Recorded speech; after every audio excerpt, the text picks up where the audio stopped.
آلک و اصحابک یا حبیب اللہ الصلاۃ والسلام علیک یا نبی اللہ وعلی آلک و اصحابک یا نور اللہ۔ درود پاک پڑھنے کے بے شمار فضائل و برکات ہیں، اتنے فضائل ہیں اور اتنی حدیثیں ہیں، اتنی روایتیں ہیں کہ بندہ بیان کرتا چلا جائے، وقت تو ختم ہو سکتا ہے مگر درود پاک کے فضائل کا احاطہ نہیں ہو سکتا۔ اچھا، میں اگر آپ سے ایک سوال کروں کہ ایک مسلمان ہونے کی حیثیت سے آپ کے دل میں کیا کیا خواہشات ہیں، کبھی اکیلے میں بیٹھ کر ایک کاغذ قلم لیں اور لکھیں کہ یار مجھے دنیا میں کیا کیا چاہیے، مرتے وقت کیا کیا چاہیے، آخرت میں کیا چاہیے، کبھی لکھیے۔ اب میں کچھ آپ کو روایتوں کا خلاصہ، یوں سمجھیے کہ بہت ساری حدیثوں کا عطر پیش کرنے جا رہا ہوں، سنتے جائیے اور سبحان اللہ کہتے جائیے، ٹھیک ہے؟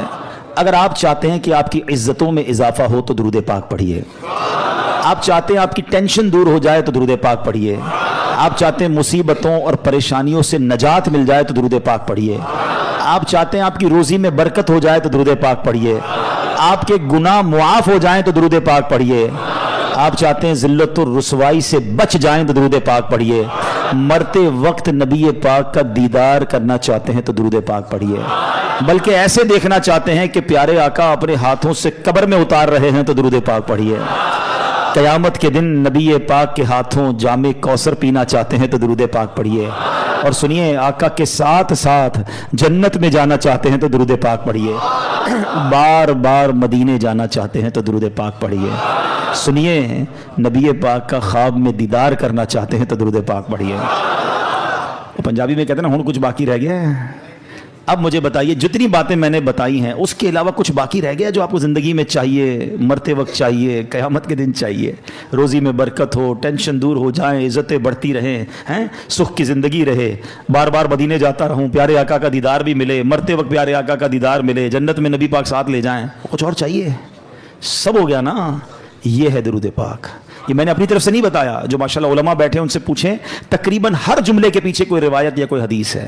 یہ سب فضیلتیں نبی پاک نے درود پاک کے فضائل میں بیان فرمائی ہیں، یعنی ہر درد کی دوا ہے صلی علی محمد، ہر درد کی دوا ہے صلی علی محمد، تعویذ ہر بلا ہے صلی علی محمد، یعنی ہر پرابلم کا سولوشن درود پاک میں ہے۔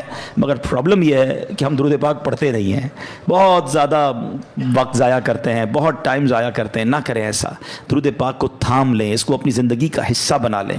آپ اپنی آنکھوں سے دیکھیں گے آپ کے مسئلے حل ہو جائیں گے، آپ کی پرابلم سالو ہوگی، آپ ریلیکس فیل کریں گے اور انشاءاللہ دنیا اور آخرت کی برکتیں حاصل کریں گے۔ نیت کر لیں کہ انشاءاللہ آج کے بعد کثرت کے ساتھ درود پاک پڑھیں گے۔ صلو علی الحبیب صلی اللہ تعالی علی محمد صلی اللہ علیہ وسلم۔ شعبان المعظم کی 15ویں رات، شب برات، اس کو برات پتہ ہے کیوں کہتے ہیں؟ آپ نے جملہ سنا ہوگا، با عزت بری ہو گیا۔ حدیث پاک میں آتا ہے جب شعبان کی 15ویں رات آئے تو اس رات قیام کرو، یعنی اس رات عبادت کرو۔ آقا فرماتے پھر دن کو روزہ رکھو۔ تو بے شک اس رات سورج غروب ہوتے ہی اللہ پاک اپنی شان کے مطابق آسمان دنیا پر تجلی فرماتا ہے اور ارشاد فرماتا ہے، الا من مستغفر لی فاغفر لہ، ہے کوئی مجھ سے مغفرت مانگنے والا کہ اسے معاف کر دوں؟ الا مسترزق فارزقہ، ہے کوئی رزق مانگنے والا کہ اسے رزق عطا کر دوں؟ الا مبتلا فاعافیہ، ہے کوئی پریشان حال کہ میں اس کی پریشانی دور فرماؤں؟ ہے کوئی ایسا؟ طلوع فجر تک یوں ہی اعلان ہوتا رہتا ہے۔ پتہ اس رات کتنے بخشے جاتے ہیں؟ حدیث پاک میں آتا ہے اللہ کریم قبیلہ بنی کلب کی بکریوں کے بالوں کی تعداد کے مطابق گناہ گاروں کو جہنم سے آزاد فرماتا ہے۔ ہم میں سے کون ہے جو اپنے سر کے بال گن سکے؟ We are not able to count our own hair۔ اپنے سر کے بال نہیں گن سکتے، ایک بکری کے بال نہیں گن سکتے۔ قبیلہ بنی کلب کے بارے میں آتا ہے ہزاروں بکریاں پالتا تھا، وہ سب سے بڑا قبیلہ تھا جو سب سے زیادہ بکریاں پالتا تھا۔ اس کا مطلب کروڑ لوگ بخشے جائیں گے، مگر حدیث پاک میں چند بد نصیبوں کا ذکر ہے کہ جو نہیں بخشے جائیں گے۔ فرمایا شرابی نہیں بخشا جائے گا، ماں باپ کا نافرمان نہیں بخشا جائے گا، زنا کا عادی نہیں بخشا جائے گا، رشتے توڑنے والا نہیں بخشا جائے گا، تصویر بنانے والا، یہ جو اپنے ہاتھ سے تصویریں بناتے ہیں، مجسمے بناتے ہیں، نہیں بخشا جائے گا، چغل خور نہیں بخشا جائے گا۔ ایک اور روایت کے مطابق نجومی، یہ جو کاہن ہوتے ہیں، یہ نہیں بخشے جائیں گے، جادو ٹونا کرنے والا نہیں بخشا جائے گا، تکبر والا لباس پہننے والا نہیں بخشا جائے گا، مسلمان سے بلا اجازت شرعی بغض و کینہ رکھنے والا، دشمنی چھپانے والا، دل میں بغض رکھتے ہیں، وہ بھی نہیں بخشا جائے گا۔ ذرا غور کیجئے، کہیں ایسا نہ ہو کروڑوں بخشے جائیں اور میری کسی بری عادت کی وجہ سے میں پھنس جاؤں اور میری بخشش نہ ہو۔ تو اے میرے پیارے اسلامی بھائیوں، اللہ بڑا کریم ہے، وہ توبہ قبول کرنے والا ہے۔ یہ بہت بڑے گناہ ہیں، اس سے یہ بھی اندازہ ہوتا ہے کہ جب اتنی بڑی عنایت، اتنی بڑی مغفرت ہے، یہ کتنے بڑے گناہ ہیں۔ تو اے میرے پیارے اسلامی بھائیوں، ہمیں توبہ کرنی ہے، ہم سب نے دنیا سے جانا ہے، ہم سب نے مرنا ہے۔ قبرستان بھی جانا سنت ہے نا، نہیں گئے تو ابھی آپ جائیے گا۔ یہ قبرستان جانا بھی ہمارے لیے عبرت کا سامان ہے، اسی لیے بھیجا گیا۔ نبی پاک فرماتے ہیں کہ پہلے میں تمہیں منع کرتا تھا، حدیث کا خلاصہ ہے کہ پہلے میں تمہیں منع کرتا تھا قبرستان جانے سے، اب جایا کرو اور وہاں جا کے عبرت لیا کرو۔ قبریں جا کر دیکھے تو صحیح، کچھ تو خیال کریں کہ یہی میری 2 گز کی زمین میرا بھی ٹھکانہ ہے۔ اتنے بڑے گھر ہو، بڑا ہوادار گھر ہو، ویسٹ اوپن ہو، ایئر کنڈیشن ہو، نرم بستر ہو، یار لائٹ جائے تو UPS بھی ہونا چاہیے، اسٹینڈ بائی جنریٹر بھی ہونا چاہیے۔ ایک رات بغیر پنکھے کے جس کو نیند نہیں آتی، قبر میں سانپ اور بچھو آ گئے تو کیا بنے گا؟ قبرستان جا کر دیکھے تو صحیح۔ آپ کو پتہ ہے آج کلفٹن کے علاقے میں آؤ، بلڈنگ دیکھ کے اندازہ ہو جاتا ہے سارے پیسے والے رہتے ہیں، بھائی 10 کروڑ کا فلیٹ ہے، ادھر بنگلے والے رہتے ہیں، یہ بڑے علاقے والے لوگ ہیں۔ غریب علاقے میں جاؤ تو گھر دیکھ کر پتہ چل جاتا ہے کہ مکین غریب ہے۔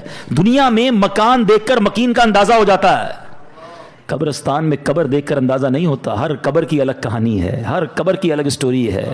حدیث پاک میں فرمایا قبر 2 طرح کی ہوتی ہے، دیر از نو تھرڈ کیٹیگری۔ ہماری دنیا میں بہت ساری کیٹیگریز ہیں، فلیٹ الگ ہوتے ہیں، بلڈنگیں الگ ہوتی ہیں، بنگلو الگ ہوتے ہیں، مکان الگ ہوتے ہیں، جھونپڑیاں الگ ہوتی ہیں، روڈ پہ سونے والے الگ ہوتے ہیں۔ ہمارے شاید 50-60 کیٹیگری بن جائیں گی، middle class, upper middle class, lower middle class, elite class, VIP class, بہت ساری کلاسیں لوگ منا رہے ہوتے ہیں۔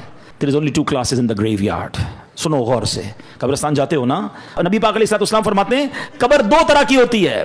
تیسری کیٹیگری نبی پاک نے بیان نہیں فرمائی۔ کیا فرمایا؟ فرمایا یا تو جہنم کے گھڑوں میں سے ایک گھڑا ہوتی ہے، یا تو جنت کے باغوں میں سے ایک باغ ہوتی ہے۔ عربی میں حدیث سن لو، انما القبر روضۃ من ریاض الجنہ۔ کتنا پیارا جملہ ہے، ریاض الجنہ سنا نا جب مدینہ پاک میں، اس حدیث میں بھی اس لفظ کو استعمال فرمایا، انما القبر روضۃ من ریاض الجنہ۔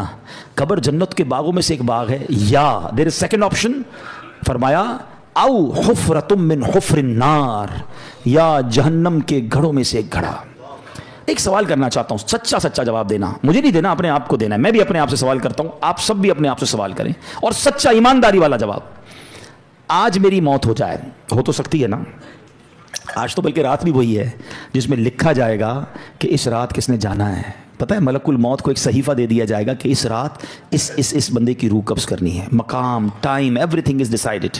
ہمیں نہیں پتا، مگر ہو سکتا ہے آج رات آخری ہو، کل آخری ہو، چلے آج میرا انتقال ہو گیا۔ سچا جواب دینا، گھمانا پھرا، اللہ کی بارگاہ میں کوئی کسی کو گھما پھرا نہیں سکتا، ہم اپنے آپ کو گھما سکتے ہیں، ادھر نہیں، وہاں تو بات ساری کلیئر ہے نا، دودھ کا دودھ، پانی کا پانی ہے۔ سوال یہ کہ اگر آج مر گیا، قبر میں گیا، جیسی زندگی گزاری ہے، قبر جنت کا باغ بنے گی یا دوزخ کا گھڑا بنے گی؟ اپنے آپ سے پوچھ لو۔ اگر تو دل سے جواب آ رہا ہے کہ ہاں یار نماز پابندی سے ہیں، گناہ کی عادت نہیں ہے، تلاوت قرآن بھی ہے، میری آنکھیں بھی گناہ نہیں کرتی ہیں، میں کسی کو دکھ بھی نہیں دیتا ہوں، حرام روزی بھی نہیں کماتا ہوں، بے حیائی بھی نہیں کرتا ہوں، ماں باپ بھی میرے راضی ہیں، اللہ کرے ایسا کوئی اللہ کا ولی یہاں بیٹھا ہو جس کے دل سے سچی آواز آ جائے کہ جناب اپنا تو بیڑا پار ہے۔ باقی ہم جیسے گناہ گاروں کو تو ڈر ہی لگتا ہے کہ یار گناہ ہی زیادہ ہیں، نیکیاں اول تو کی تھوڑی ہیں، اور جو کی ہیں اس کا پتہ بھی نہیں قبول بھی ہوئی کہ نہیں، کیونکہ بہت سارے اس میں بھی پرابلم ہے، ریاکاری الگ ہے، دکھلاوا الگ ہے، بناوٹیں الگ ہیں، پتہ نہیں کتنے اس میں دنیا کے مقاصد ہماری نیکیوں میں شامل ہوتے ہیں۔ تو آپ مجھے بتاؤ پھر تیاری کب کریں گے؟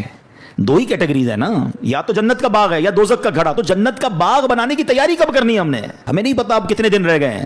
پچھلی شب برات میں کئی لوگ ہمارے ساتھ تھے، مگر آج وہ ہمارے ساتھ نہیں ہیں۔ ہو سکتا ہے اگلی شب برات مسجد میں اجتماع تو ہوگا مگر ہم نہ ہوں، باتیں کریں لوگ، یار پچھلی بار تو آیا تھا، اگر اس بار نہیں ہے، کہاں ہے؟ قبر میں ہے۔ کیا کریں گے قبر میں؟ قبرستان جاتے ہیں نا، ایک اور چیز دیکھا کریں، کبھی قبر میں تجوری دیکھی ہے؟ کوئی کفن میں جیب دیکھا ہو؟ نہ تجوری ہے نہ جیب ہے، جس مال کو جمع کرنے کے لیے دن رات ایک کر دیا وہ تو جانا ہی نہیں قبر میں۔ تو جو قبر میں جائے گا وہ کیا جائے گا؟ یہ سمجھنا ضروری ہے۔ آپ کو پتہ ہے جب میرا اور آپ کا انتقال ہوگا نا، روایتوں میں آتا ہے مرنے کے بعد رشتہ دار کہتے ہیں میت نے پیچھے کیا چھوڑا ہے، پتہ ہے فرشتے کیا کہتے ہیں؟ میت نے آگے کیا بھیجا ہے۔ ایکچوئل وہی ہے جو اعمال ہم آگے بھیجیں گے، مگر فکر ہی کسی کو نہیں ہے۔ شب برات تو ریئلائز کر لو کہ اعمال جمع کرنے، مال ٹھیک ہے اتنا جمع کر لو جتنی دنیا گزر جائے گی، مگر یہ مال ادھر ہی رہ جائے گا۔ اور پھر کیسے موت اور عذاب کیسے آتا ہے، میں آپ کو ایک واقعہ سناتا ہوں۔ ایک شخص تھا، بادشاہ تھا، بڑا عجیب اس نے وصیت کی اپنے بیٹوں سے، میں مر جاؤں نا تو مجھے دفن نہ کرنا، مجھے ایک لوہے کا صندوق بنانا، لوہے کے میرا جو تابوت ہے وہ لوہے کا بنانا، اس تابوت کو ایک لوہے کے صندوق میں ڈال دینا اور اس کو چھت کے ساتھ لٹکا دینا، دفن نہیں کرنا۔ بچوں نے کہا یہ کیسی وصیت کر رہے ہیں آپ بادشاہ سلامت؟ کہتا ہے میں یہ وصیت اس لیے کر رہا ہوں کہ میں قبر میں جاؤں ہی نہ، جب قبر میں جاؤں گا نہیں تو عذاب بھی نہیں ہوگا۔ ہیں اس کی اپنی منطق تھی، تو مرا تو بچوں نے اسی وصیت پر عمل کیا، لوہے کا تابوت بنایا، اس کو تالا لگایا، اس کو لوہے کے صندوق میں ڈالا، اس کو بھی تالا لگایا، پھر زنجیر سے اس کو لٹکا دیا چھت کے ساتھ۔ تو کہتے ہیں جب یہ سب ہو گیا تو ابھی کمرہ بند کیا، رات ہوئی تو کمرے سے آوازیں آنے لگیں، سب پریشان کہ تابوت بھی بند، اس پر بھی تالا، صندوق پر بھی تالا، وہ تو لٹکا ہوا پر لیکن اوپر سے بڑی خوفناک آوازیں آ رہی۔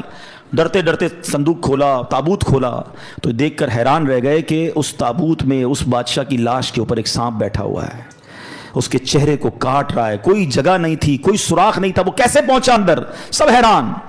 اب جناب بڑی مشکل سے سانپ کو نکالا، اس کو مارا، پھر صندوق کو بند کیا، پھر لٹکا دیا، جیسے تیسے کر کے رات گزر گئی۔ اگلی رات پھر کمرے سے آوازیں آنے لگیں، پھر جا کے جب صندوق کھولا، تابوت کھولا تو اس سے بڑا سانپ اس کی صندوق میں موجود تھا جو اس کو کاٹ رہا تھا۔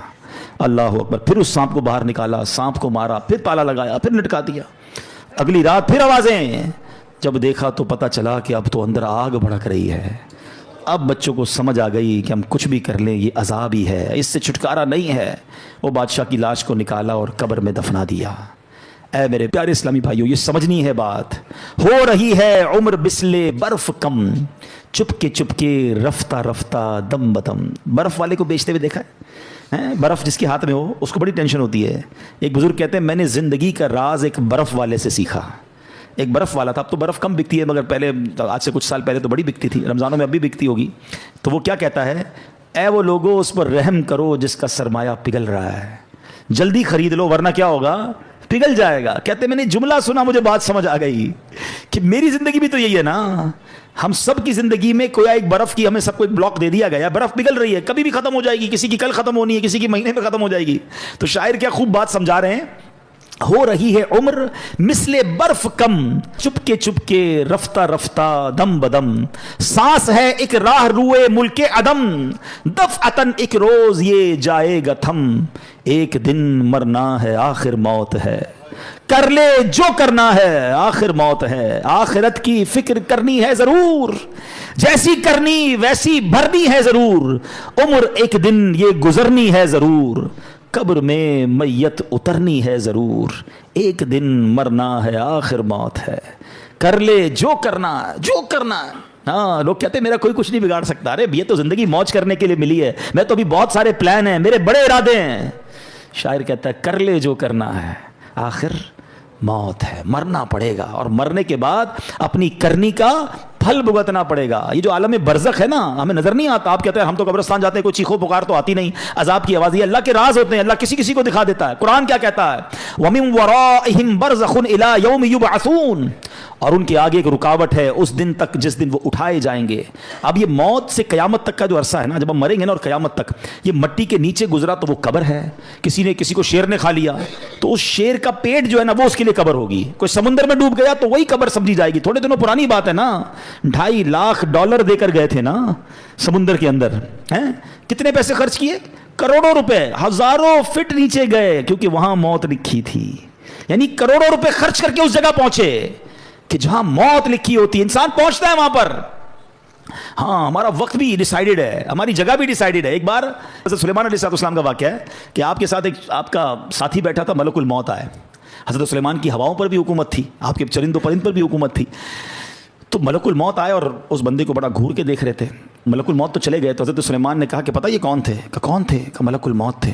کہ لگتا ہے حضرت میری روح قبض کرنے آئے تھے، آپ کی تو ہواؤں پہ حکومت ہے، آپ جلدی سے ہوا کو حکم دیں مجھے یہاں سے اٹھا کر ہند میں لے جائے۔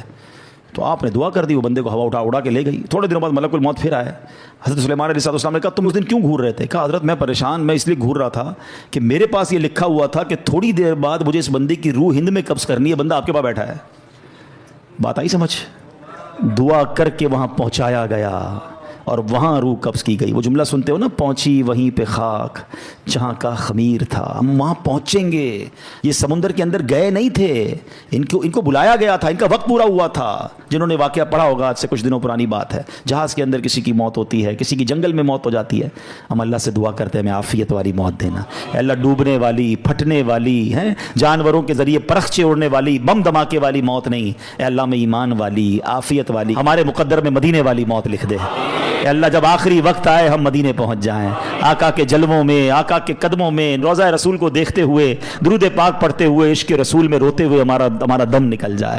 نجم کی اے خدا آرزو ہے یہی, عاشق زار کی آبرو ہے یہی, موت کے وقت سر ان کے قدموں میں ہو, دید ہوتی رہے دم نکلتا رہے, دید ہوتی رہے دم نکلتا رہے. اللہ کرے ایسا کرم ہو جائے کہ بس ہم مدینے میں ہمارا انتقال ہو. مگر مرنا تو ہے نا, ہم کیوں نہیں سوچتے, کیوں تیاری نہیں کر رہے, کس بات کا انتظار ہے؟ یہ قبرستان جانا, یہ جنازے اٹھنا. اچھا, آپ کو پتہ ہے بہت اہم بات میں آپ نے کرنے جا رہا ہوں. یہ جو جنازہ ہے نا, ہم تو دنیا سے چلے گئے نا, جب بندہ دنیا سے چلا جاتا ہے تو قبر میں جا کے تو فرشتے آتے ہیں نا, تو مرنے کے بعد یہ سارے کام بھی فرشتے کر لیتے ہیں. غسل, کفن, دفن ہے, اللہ کی طرف سے فرشتے آتے اٹھا کے لے جاتے بندے کو. یہ سارا کام پبلک سے کیوں کروایا گیا؟ کبھی سوچا آپ نے؟ بھائی سوال جواب بھی فرشتے کریں گے, عذاب بھی فرشتے دیں گے, نعمتیں بھی قبر میں فرشتے دیں گے, لیکن یہ جو قبر سے پہلے کے معاملات ہیں یہ ہمارے ہاتھ میں کیوں دیے گئے؟ یہ پریکٹیکلی پبلک کو دکھایا جانا ہے کہ دیکھو غسل ہو رہا ہے, دیکھو کفن ہو رہا ہے, یہ تمہاری حقیقت ہے. دیکھو یہ میت اب اپنا ہاتھ بھی نہیں اٹھا سکتی, اپنے آپ کے اوپر مکھی بیٹھے وہ بھی نہیں اڑا سکتی, اور پھر یہ قبر میں ڈالا جا رہا ہے, پھر قبر کو بند کیا جا رہا ہے, ایک سوراخ بھی نہیں چھوڑنے دیتے. ہم آواز لگاتے ہیں بھائی ذرا ادھر بھی پتھر لگاؤ, سوراخ ہو گیا, نظر آ رہا ہے. کبھی سوچا میں بھی قبر میں جاؤں گا, میرا ہی دوست کہے گا بھائی یہ تھوڑا سا سوراخ بھی بند کر دو, کسی کو یہ خیال نہیں آئے گا میرا اکیلے کیا بنے گا؟ ہم کیوں نہیں سوچتے یہ سب میرے ساتھ ہونا؟ یہ پریکٹیکلی غسل, کفن, دفن کروانے کی حکمت بھی ہے. اور یاد رکھو, کفن پہنانا آسان ہے, کفن پہننا آسان نہیں ہے. میت کو غسل دینا آسان ہے, مگر جس میت کو غسل دیا جا رہا ہے اس پہ سوچو کیا بیتتی ہوگی. قبر میں اتارنا آسان ہے, قبر میں اترنا آسان نہیں ہے, مگر ہمیں بھی اترنا پڑے گا. کاش یہ بات سمجھ آ جائے اور ہم گناہوں سے توبہ کر لیں. ورنہ انسان کہتا ہے بعد میں کر لوں گا توبہ, ابھی ٹائم ہے یار, مولانا صاحب باتیں بڑی اچھی کر رہے ہیں, ابھی بھی شیطان کسی کے کان میں بات کر رہا ہوگا یہ مولانا صاحب باتیں بڑی اچھی کر رہے ہیں, لیکن ابھی تو یار جوان ہوں بھائی, بوڑھا ہو کے میں بھی اللہ اللہ کروں گا. یہ بھی مولوی صاحب جو باتیں کر رہے ہیں 50 سال کے ہی ہو گئے نا, میں بھی 50 سال کا ہوں گا تو اللہ اللہ کر لوں گا. تو چلے بھائی, آپ کے پاس اگر گارنٹی ہے مجھے بتا دیں کہ آپ 50 سال تک جئیں گے. ہے کوئی یہاں ایسا جس کے پاس 1 سال زندہ رہنے کی گارنٹی ہو؟ اس مسجد میں, پورے مجمع میں کوئی ایک بندہ جس کے پاس 1 ہفتہ جینے کی گارنٹی ہو؟ اچھا, کل صبح تک زندہ رہنے کی گارنٹی تو ہوگی آپ کے پاس, وہ بھی نہیں ہے. اچھا, اتنے عقل مند تو ہیں کہ یہ پتا ہے آگاہ اپنی موت سے کوئی بشر نہیں, سامان 100 برس کا ہے, پل کی خبر نہیں. تو اے میرے پیارے اسلامی بھائیوں, خدارا اپنی آخرت کی تیاری کیجئے.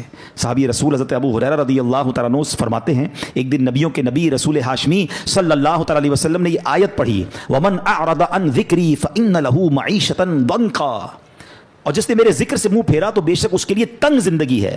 پھر فرمایا تم جانتے ہو تنگ زندگی کیا ہے؟ صحابہ کرام نے عرض کی حضور اللہ و رسول عالم, اللہ جانے, اس کے بتائے سے اس کا رسول جانے.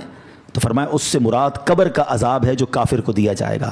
اس ذات کی قسم جس کے قبضے میں میری جان ہے, قبر میں غیر مسلم پر 99 تنین مسلط کیے جائیں گے. نبی پاک فرماتے ہیں کیا تم جانتے ہو تنین کیا ہے؟ صحابہ نے کہا آپ ارشاد فرمایا یہ 99 سانپ ہوں گے, ان میں سے ہر سانپ 7 سروں والا ہوگا, یہ 99 سانپ اسے قیامت تک کاٹتے رہیں گے. اللہ ہمارے ایمان کی حفاظت فرمائے, ہم مسلمان ہی دنیا سے جائیں. یہ بھی بڑا پرابلم ہے, ہمیں فکر ہی نہیں ہے ایمان کی. ہم سمجھتے ہیں مسلمان ہیں تو جناب بڑی اچھی بات ہے, ایمان والے ہیں, مگر ایمان سلامت رہے اس کی فکر کون کرے گا؟ یاد رکھیے اس وقت بھی دنیا میں سب سے زیادہ تیزی سے پھیلنے والا مذہب یہ اسلام ہے. The most growing religion on earth, کائنات میں سب سے تیزی سے لوگ مسلمان ہو رہے ہیں. لیکن یہ ون وے ٹریفک نہیں ہے. جس طرح لوگ مسلمان ہو رہے ہیں معاذ اللہ, اس طرح کوئی ایمان سے بھی خارج ہو سکتا ہے. ہمیں دعا کرنی ہے اللہ ہمارا ایمان سلامت رکھیو. ہم کیا دعا کریں؟ ہمارے نبی پاک دعا فرمایا کرتے, ہماری تو اوقات ہی کوئی نہیں نا. جن کے صدقے ایمان ملا ہے وہ دعا کرتے, یا مقلب القلوب ثبت قلبی علی دینک, اے دلوں کو پھیرنے والے میرے دل کو اپنے دین پر ثابت قدمی عطا فرما. کون دعا کر رہا ہے؟ اللہ کے نبی. ہم میں سے کسی نے دعا کی؟ ہم کبھی ٹینشن میں آئے؟ میری گاڑی, ابھی کسی کی گاڑی باہر کھڑی ہوگی اس کو ٹینشن ہوگی, یار نئی گاڑی لی ہے کہیں اسکریچ نہ لگ جائے. قیمتی موبائل جیب میں ہو تو اور تھوڑی دیر بعد ہاتھ لگاتے ہیں, ہاں یار پڑا ہوا ابھی تک نکلا نہیں ہے. اتنی ٹینشن ہے تمہیں اپنے پیسوں والی چیزوں کی. سب سے قیمتی قیمتی چیز ایمان ہے. کبھی اس کی ٹینشن لی کہ اللہ میرا ایمان سلامت رہے, میرا ایمان چھن نہ جائے, میں مرتے وقت مسلمان مروں؟ ہیں برے دوستوں میں بیٹھ رہے ہیں. ایمان چھن جانے کے بڑے اسباب ہیں. شرابیوں کے ساتھ بیٹھتے ہیں, جواریوں کے ساتھ بیٹھتے ہیں, بے حیا لوگوں کے ساتھ بیٹھتے ہیں, الٹی سیدھی باتیں کرنے والوں کے ساتھ بیٹھتے ہیں. یہ نحوست ہے, ایمان چھن جانے کا ڈر ہے. جو گناہوں کا عادی ہوتا ہے اس سے ایمان چھن جاتا ہے. پتہ نہیں کیسی کیسی باتیں ان کی زبان سے نکل رہی ہوتی ہیں, اللہ رسول کا مذاق, جنت و دوزخ کا مذاق, کامیڈین بنائے ہوئے لوگوں نے ہیں. اب تو ویوز کے چکر میں پتہ نہیں کیا کیا بول رہے ہوتے ہیں, ہمیں بڑے اچھے لگتے ہیں. نہ بیٹھو ان کی صحبتوں میں. مجھے ایک بات بتائیں, ابھی 4 سال پہلے کووڈ آیا تھا نا, کووڈ نے سکھایا نا سوشل ڈسٹینس. نہیں یار یہ چھینک رہا ہے, اس سے دور رہو بھائی, اس نے ماسک پہنا ضرور کچھ ہوگا. اتنا ڈر گئے تھے. تمہیں ایک بیماری کی وجہ سے دور رہنا سمجھ آ گیا. جہاں رب کی لعنت برس رہی ہے ان لوگوں سے دور رہنا سمجھنا آیا.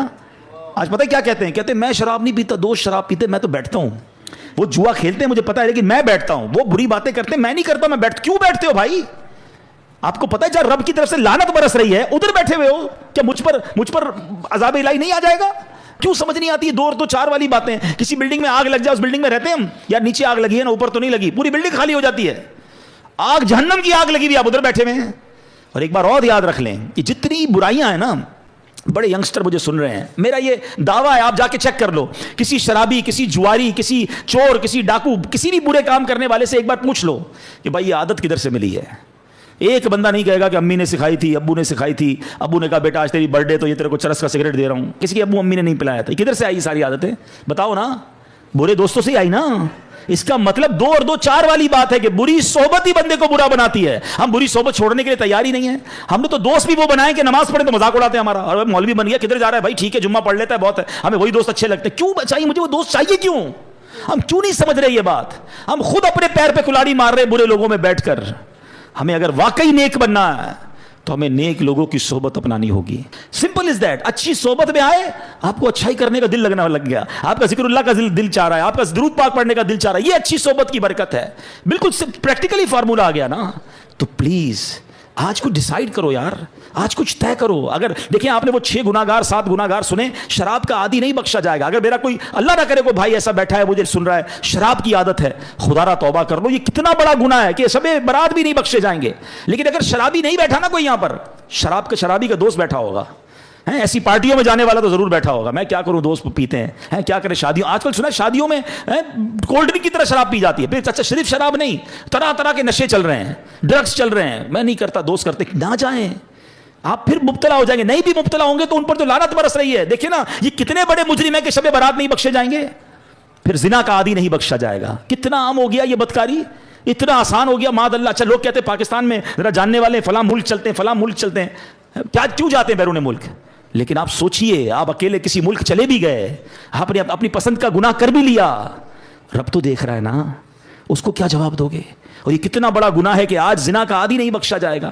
خدا را توبہ کر لیں. یہ پہلے آنکھ بہکتی ہے, یاد رکھیے گا. یہ جو موبائل فون ہمارے ہاتھ میں ہے نا, یہ جنت میں بھی لے جا سکتا ہے, یہ جہنم میں بھی لے جا سکتا ہے. اسی موبائل فون سے وہ کچھ دیکھ رہے ہیں کہ پہلے آنکھ بہکتی ہے, پھر دل بہکتا ہے, پھر شرمگاہ بہکتی ہے.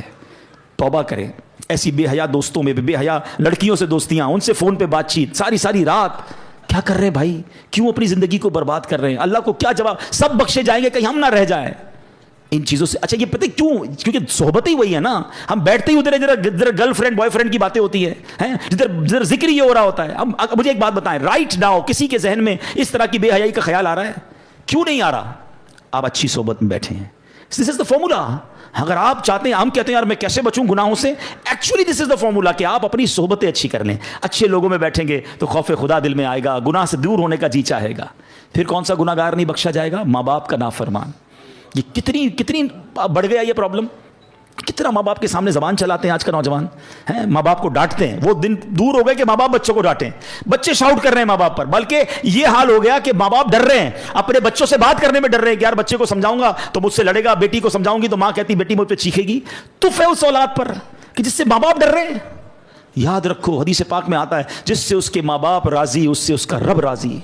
جس سے اس کے ماں باپ ناراض اس سے اس کا رب ناراض. تم سے ساری دنیا راضی ہے, میرے دوست راضی, میرے رشتہ دار, میرے سارے محلے والے راضی, اور ماں باپ ناراض بیٹھے ہیں. برباد ہو جاؤ گے, مارے جاؤ گے. دیکھیں نا کتنا بڑا گناہ ہے کہ شب برات سب بخشے جائیں گے, ماں باپ کا نافرمان نہیں بخشا جائے گا. اپنے ماں باپ کو راضی کریں, ان کی رسپیکٹ کریں. خدا کی قسم اس سے بڑا خوش نصیب کون ہے کہ شب برات بھی ہے اور تمہاری ماں تمہارے پاس ہے, تمہارا والد تمہارے پاس ہے. ارے تمہارے تو وارے نیارے ہو گئے آج. آج کی رات تمہاری ماں تمہارے لیے دعا کر دے، پھر چاہیے کیا تم کو؟ آج کی رات تمہارا باپ تمہارے پاس سے، جاؤ نا اس سے دعا کرواؤ، پوچھو ان سے جن کے چلے گئے ماں باپ، قبرستان جانا پڑتا ہے ان سے بات کرنے کے لیے۔ یاد رکھنا میرے بھائیوں، میرے بچوں، جن کے ماں باپ ہیں نا، جب چلے جائیں گے نا پھر تمہیں پتا چلے گا یہ کیا ہستیاں ہیں۔ دو موقع پر تو ماں باپ بڑے یاد آتے ہیں، جب زندگی میں بندہ کچھ حاصل کرتا ہے نا، کوئی نیا گھر لے لے، کوئی گاڑی لے لے، کوئی ترقی ہو جائے، کوئی اچھا کام ہو جائے نا، پھر ماں بڑی یاد آتی ہے۔ کاش ماں ہوتی نا، دیکھتی تو کتنا خوش ہوتی ہے، والد ہوتا تو کتنا خوش ہوتا کہ آج اللہ نے مجھے اتنی ترقی دے دی ہے۔ وہ شعر ہے نا، دولت کا ہے انبار مگر تیری کمی ہے۔ پھر بڑی یاد آتی ہے ماں اور والد کے، یار آج اللہ نے کدھر پہنچا دیا، مگر ماں ہی نہیں ہے، جو دعائیں دینے والی تھی وہ والد ہی نہیں ہے، جس کی وجہ سے ادھر پہنچا ہوں اس کو بتا ہی نہیں پا رہا۔ ہر خوشی میں ماں باپ یاد آتے ہیں۔ اور ایک دوسرا موقع ہوتا ہے جب کوئی بڑا غم آ جائے نا، کوئی بڑی پریشانی آ جائے، کوئی بڑا مرحلہ آ جائے، پھر بڑے یاد آتے ہیں کہ کاش ماں ہوتی نا، اس کے قدموں میں سر رکھتا، وہ دعا کرتی، میری مشکل حل ہو جاتا۔ ماں ہے ہی نہیں، کس سے دعا کراؤں؟ والد ہوتا نا تو سر پہ ہاتھ رکھ کے کہتا، بے شک بوڑھا تھا مگر وہ ایک جملہ کہتا تھا، دل کو ٹھنڈ پڑ جاتی تھی کہ بیٹا گھبرا نہیں، میں ہوں۔ مگر اب نہ وہ سر پہ سایہ ہے، نہ وہ دعاؤں کا دروازہ ہے، اور آج ہے تمہارے پاس تو قدر نہیں کرتے ہو، ان کے پاس بیٹھتے نہیں ہو ہیں۔ ماں کہتی بیٹا ٹائم دو، ماں ٹائم نہیں ہے میرے پاس، اب وہ میرے پاس ٹائم نہیں، میں جا رہا ہوں دوستوں میں ہیں، وہ کام کہتے منع کر دیتے ان کو۔ ماں باپ کی نافرمانی نہ کرنا، دنیا میں بھی برباد ہو جاؤ گے، آخرت میں بھی برباد۔ اب سوچے نا کتنا بڑا گناہ ہے کہ شب برات ماں باپ کا نافرمان نہیں۔ اچھی صرف شب برات نہیں، شب قدر کی فضیلت جب آپ سنو گے، یہ کچھ گناہ تو ایسے ہیں، یہ وہ لسٹ ہے جو ہر بڑی رات میں آپ سنتے ہو کہ فلاں سب بخشے جائیں گے، یہ نہیں بخشے جائیں گے، ہر لسٹ میں آپ کو ماں باپ کا نافرمان ملے گا۔ اتنا بڑا گناہ ہے، لیکن ماں باپ کو راضی نہیں کرتے۔ خدا را ایسا نہ کرو، چلے جاؤ ان کے پاس، ان کے پیر چومو، ان کے ہاتھ چومو، ان سے معافی مانگو، ان کو کہو کہ مجھے معاف کر دو، مجھ سے راضی رہنا۔ آپ ذرا سوچو یہ کتنی کمال کی ہستیاں ہیں۔ حدیث پاک میں آتا ہے جو اپنے ماں باپ کو محبت کی نگاہ سے دیکھے، صرف دیکھے، ذرا سننا حدیث کو، محبت کی نگاہ سے دیکھے، اللہ حج مقبول کا ثواب عطا فرماتا۔ صحابی نے عرض کی حضور وَإِن نَظَرَ كُلَّ يَوْمٍ مِئَةَ مَرَّةٍ، حضور کوئی 100 بار دیکھے؟ اللہ کے حبیب فرماتے اللہ اکبر و اطیب، کوئی 100 بار دیکھے، اس کا مطلب یہ ہوا کوئی 100 بار دیکھے، اللہ 100 حج کا ثواب عطا فرماتا۔ اب میرا سوال ہے آپ سے، صرف دیکھنے پر حج کا ثواب ہے، خدمت پر ثواب کتنا ہوگا؟ پیر دبانے پر ثواب کتنا ہوگا؟ دوائی لانے پر ثواب کتنا ہوگا؟ ویل چیئر چلانے کا ثواب کتنا ہوگا؟ اگر ان کی کسی وجہ سے میں کوئی ان کی خدمت کر رہا ہوں تو کتنا ثواب ہوگا؟ یار دیکھنے پر حج کا ثواب۔ مگر آج تو جب خدمت کی باری آتی ہے تو بچہ جی چراتا ہے۔ میں صحیح بتاؤں، لکی ہے وہ اولاد جن کو ماں باپ کی خدمت کا موقع مل گیا، بڑھاپے میں ملے اور خدمت کا موقع ملا۔ کئی ماں باپ ایسے ہیں یقین کرو جنہوں نے خدمت کا موقع ہی نہیں دیا، ہماری خدمت کرتے کرتے ہی چلے گئے، ہماری تو باری نہیں آنے دی، وہ ہماری خدمت کرتے رہے اور چلے گئے۔ اگر تمہاری باری آئی ہے نا، وہ بیمار ہیں، تمہیں دوائی دلانے کا موقع مل رہا ہے، ان کی خدمت کرنے کا موقع مل رہا ہے، انہیں ٹائم دینے کا موقع، تم لکی ہو، تمہارے لیے جنت کا راستہ رب نے کھول دیا۔ اس کو سعادت سمجھنا، بوجھ نہ سمجھنا۔ مگر آج حال یہ ہے کہ بیٹا باپ سے کہتا ہے ابو یہ میرا ہے، تمہارا نہیں ہے، میں نے کمایا ہے، آپ تو نوکری کرتے تھے، آپ کے پاس تھا کیا؟ میں نے سب کچھ کیا، یہ گھر میں نے بنایا ہے۔ توبہ توبہ توبہ، یہ انداز رکھو گے ماں باپ کے ساتھ ہیں؟ سوچو جب میں اور آپ پیدا ہوئے تھے نا، کپڑے نہیں تھے جسم پر، باپ کہہ دیتا نا یہ تیرا ہے، یہ میرا ہے، تو ننگے ہی رہ جاتے ہیں۔ لباس پہنایا میرے باپ نے، انگلی پکڑ کر چلایا، کھلایا، تعلیم دلائی، تربیت کی، سب دنیا میں دیا۔ میرے باپ نے کبھی نہیں کہا یہ میرا ہے، میری ماں نے کبھی، انہوں نے اپنی خواہشیں پیچھے رکھی، ہماری خواہشیں پوری کی۔ شاید اپنے لیے لباس نہیں خریدا، ہمارے لیے لباس خریدا، اپنے لیے جوتے نہیں خریدے ہوں گے، ہماری ضد پر ہمیں نئے نئے جوتے دلائے، اور آج کہتے میرا ہے۔ کبھی مت کہنا۔ دیکھو ایک بات یاد رکھو، یہ جو بوڑھے ماں باپ ہیں نا، یہ آپ سے کچھ نہیں لیتے ہیں، آپ ان کو صرف یہ احساس دلاؤ کہ سب آپ کا ہے، میرا جو کچھ ہے آپ کا ہے، میں خود آپ کا ہوں، یہ لے کے تھوڑی چلے جائیں گے یار۔ وہ کہتے نا کہ جس باپ نے، جس ماں نے تمہیں بچپن میں شہزادوں کی طرح پالا، آج بڑھاپے میں انہیں بادشاہ جیسا تو رکھ لو یار۔ مگر آج بھی ماں باپ کو غلام رکھا ہوا ہے گھر میں، ان کو یہ احساس تو دلاؤ، کبھی تو کہو اپنے والد سے کہ ابو میں جو کچھ ہوں وہ آپ کی وجہ سے ہوں۔ ہمارا ایک اور بڑا پرابلم ہے، ہم ماں سے محبت کرتے ہیں، باپ سے نہیں کرتے۔ ہمیں لگتا ہے میری ماں بڑی مجھ سے محبت کرتی ہے، ارے تمہاری بھول ہے، یہ ماں نے جو کچھ مجھے آج تک دیا، کس نے لا کر دیا؟ میری ماں کو۔ جو کچھ مجھے آج تک ملا ہے وہ میرے والد کی برکت سے۔ مجھے کہتا نہیں ہے باپ، یہ گاڑی کے 2 پہیے ہیں۔ اچھا، والد کی اہمیت کا اندازہ جب ہوتا ہے جب ہم خود والد بنتے ہیں، پھر سمجھ آتی ہے یار بچے کو جب روکتے ہیں، ہمارا ابو صحیح روکتے تھے ہمیں، یہ میاں بیوی کی انڈرسٹینڈنگ ہوتی ہے کہ میں پیار کروں گی، آپ ڈانٹیے گا، آپ ذرا سختی رکھیے گا۔ ہمیں لگتا ہے ابو ہم سے سختی کرتے ہیں، اب ہم سے پیار نہیں کرتے۔ ارے سب سے زیادہ پیار ہی تمہارا تم سے باپ کرتا ہے۔ یہ دنیا کا واحد رشتہ ہے، یاد رکھنا پیارے اسلامی بھائیوں۔ کوئی دنیا میں یہ نہیں چاہتا کہ یہ بندہ مجھ سے آگے بڑھ جائے، کبھی بھی کوئی نہیں چاہتا۔ یہ والد ہے دنیا کا واحد رشتہ جو ہمیشہ یہ چاہتا ہے کہ میرا بیٹا ہمیشہ مجھ سے آگے بڑھ جائے، عزت میں بھی آگے بڑھے، دولت میں بھی آگے بڑھے، شہرت میں بھی آگے بڑھے، مقام بھی میرے بیٹے کا آگے بڑھ جائے۔ یہ وہ رشتہ ہے، یہ ایسا پیار ہے والد اور بیٹے کا۔ تو ماں باپ کی قدر کرو میرے بچوں، میرے بھائیوں، جس کے پاس ماں باپ ہیں اور ناراض ہیں انہیں راضی کر لینا۔ کبھی بوڑھے ہو جاتے ہیں چڑچڑے، ہو سکتا ہے آپ کو کچھ سنا دیں، ڈانٹ دیں، نہیں یار کوئی بات نہیں، بہت کچھ دیا ہے انہوں نے، بچے ہو گئے۔ زندگی ایک سائیکل ہے، یہ زندگی کا پتہ ہے سفر کیسے شروع ہوتا ہے؟ ہم جب چھوٹے تھے نا، ہم کرال کرتے تھے، رینگتے تھے، پھر انگلی پکڑ کر چلنا شروع ہوئے، پھر انسٹالر پر ہمارے امی ابو نے وہ چھوٹی سی بچہ گاڑی پہ چلایا ہے، پھر ہم چلنے لگے، پھر دوڑنے لگے، پھر بڑے ہو گئے، 50 55 60 کے بعد پھر اسٹک آتی ہے ہاتھ میں، پھر ویل چیئر آتی ہے، اور ایک وقت آتا ہے پھر ہم زمین پہ چلے جاتے ہیں۔ تو سمجھ لو کہ یہ پورا ایک سرکل ہے۔ جو 60 سال کا بوڑھا ہے نا، وہ 6 سال کے بچے کے برابر ہے۔ 6 سال کا بچہ برا لگتا ہے آپ کو؟ بار بار کوئی بات کہے، ضد کرے، آپ سے لڑے، آپ مسکراتے ہیں، بچہ لڑ رہا ہوتا ہے مسکراتے، کیونکہ بچہ ہے۔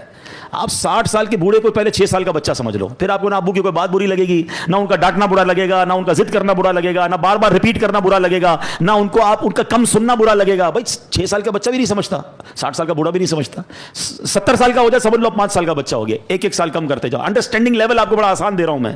جس دن آپ یہ سمجھ جاؤ گے نا بوڑھے لوگوں کو، آپ انجوائے کرو گے، ڈانٹ رہے ہوں گے آپ کو برا نہیں لگے گا۔ لوگ لڑ رہے ہوتے ہیں بوڑھے ماں سے، ابو ڈانٹتے ہیں، بھائی ڈانٹ نہیں رہے، ان کو سمجھ نہیں پڑ رہی اس وقت، آپ ان کی خدمت کرو، موقع ملا ہے۔ تو اے میرے بچوں، ماں باپ کا نافرمان نہیں بخشا جائے گا، چغل خور نہیں بخشا جائے گا۔ باتیں تو بہت ساری ہیں، میں اس کو کنکلوڈ کرتا ہوں۔ اب یہ بھی بڑی بیماری ہے، کئی خواتین مجھے سن رہی ہوں گی، میری بہنیں، خدا رہا یہ چغل خوری ان میں بہت زیادہ ہے، یا مردوں میں بھی ہوتی ہے، بڑا انجوائے کرتے ہیں لوگ۔ چغل خوری کیا ہے؟ ادھر کی بات ادھر پہنچانا، پتہ چلا تیرا بھائی یہ کہہ رہا تھا، وہ تیرا دوست یہ کہہ رہا تھا، بڑا مزہ آتا ہے اس کی بات پہنچانے میں تاکہ لڑائی ہو جائے، جدائی ہو جائے۔ آپ کو پتہ یہ اتنا بڑا گناہ ہے کہ آج کی رات وہ نہیں بخشا جائے گا۔ لیکن میں آپ کو ایک اور عجیب بات بتاؤں کہ اللہ کریم کو یہ کتنا محبوب ہے کہ بندے مل کر رہے ہیں۔ جھوٹ کبیرہ گناہ ہے نا، جہنم میں لے جانے والا کام ہے، مگر اگر 2 مسلمانوں میں لڑائی ہو گئی ہے، میاں بیوی میں لڑائی ہو گئی ہے، تو ان کو جوڑنے کے لیے جھوٹ بولنے کی اجازت دی گئی کہ کسی طرح ان کی جو ہے نا محبت بڑھا دو، پیار کرا دو، دوستی کرا دو۔ جھوٹ بھی بولنا پڑے کہ بھائی تیرے لیے تو بڑی تعریف کرتا ہے یار، تیرا بھائی تو تیری بڑی ماشاءاللہ واہ واہ کرتا ہے، وہ نہیں کرتا، پھر بھی جا کے بتاؤ تاکہ دل مل جائے۔ اس کی کچھ شرعی وہ ہے، تفصیل ہے، لیکن آپ میں جو سمجھانا چاہ رہا ہوں، عقل مند ذرا سمجھیے گا۔ جس مسلمان کی لڑائی کو جوڑنے کے لیے جھوٹ کی اجازت دے دی گئی، جو جا کے لڑائی کرواتا ہے اس کا کیا حال ہوگا؟ وہ اللہ کی بارگاہ میں کتنا ناپسند ہے۔ اچھا جھوٹ بول کے لڑائی کراتے، جھوٹ بول کے دوستی کرانے کی بجائے جھوٹ بول کے لڑائی کرواتے ہیں، گھر ٹڑوا دیتے ہیں، برباد ہو جائیں گے وہ لوگ جو چغل خوری کرتے ہیں۔ آپ کو اگر مثال کے طور پہ کسی نے کسی کی برائی کری دی تو آپ پر کب واجب ہے اس کو جا کے بتائیں کہ بھائی فلاں نے یہ بتایا تھا؟ نہیں، ہم تو فوراً کہتے ہیں اب مزہ آئے گا، بتاؤں گا، لڑائی کرواؤں گا۔ توبہ توبہ توبہ نہ کریں، مسلمانوں میں جوڑ پیدا کریں، پیار پیدا کریں۔ تو ہمیں توڑنے کے لیے نہیں آئے، ہم جوڑنے کے لیے آئے ہیں۔ تھوڑی سی زندگی ہے یار، محبت پیار سے جیے۔ اور آپ بھی چھوٹی چھوٹی باتیں آخری میں بتا دوں کہ رشتہ داری کاٹنے والا یہ بھی آج کی رات نہیں بخشا جائے گا۔ فلاں چاچا کے گھر نہیں جائیں گے، فلاں ماموں کے گھر نہیں جائیں گے، فلاں بھائی سے بات نہیں۔ کیوں نہیں بھائی؟ چھوٹی سی بات پر آپ نے لڑائی کی ہوئی ہے، آج معافی مانگ لیں، توبہ کر لیں، اس سے دوستی کر لیں اور رشتہ داریاں نہ کاٹیں۔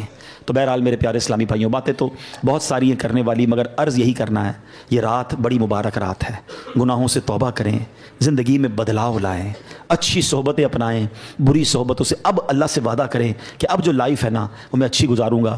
اللہ مجھے محروم مت کر دینا، تو کروڑوں کو بخشے گا، اللہ میں رہ نہ جاؤں، میں بھی تیرا بندہ ہوں، میں مانتا ہوں گناہ گار ہوں، مانتا ہوں خطا کار ہوں، میں ان مجرموں کی لسٹ میں بھی ہوں، مگر تو کریم ہے مالک، میں وعدہ ضرور کرتا ہوں کہ اب کوشش کروں گا کہ اب وہ گناہ نہیں کروں گا، میرے اللہ آج میری بخشش فرما دے۔ اللہ سے دوستی کر لو، آ جاؤ، اور دعوت اسلامی کا ماحول ہے جو ہمیں گناہوں سے بچا کر آخرت کی یاد دلاتا ہے۔ اس ماحول سے وابستہ رہیں، ہر جمعرات کو اس طرح کے بیان ہوتے ہیں، ذکر ہوتے ہیں، دعا ہوتی ہے، مغرب سے عشاء بیان ہوتا ہے، اب اس میں آیا کریں۔ ہم تو بڑے لکی ہیں، ہمارے پاس مدنی چینل موجود ہے، جب موقع ملے گھر پہ مدنی چینل دیکھیں، ایسے بیانات سنیں، اپنے گھر والوں کے ساتھ بیٹھ کر سنیں، انشاءاللہ سب کے دلوں پر اثر ہوگا۔ جو گھر کی خواتین ہیں ان کو اسلامی بہنوں کے اجتماع میں بھیجیں، دعوت اسلامی کا تو پورا سسٹم ہے نا، آپ اس کا ساتھ دیں۔ اور آخری عرض یہ ہے کہ شب برات ماشاءاللہ جو ہے وہ مرحومین کو ایصال ثواب کرنے کی بھی رات ہے۔ اس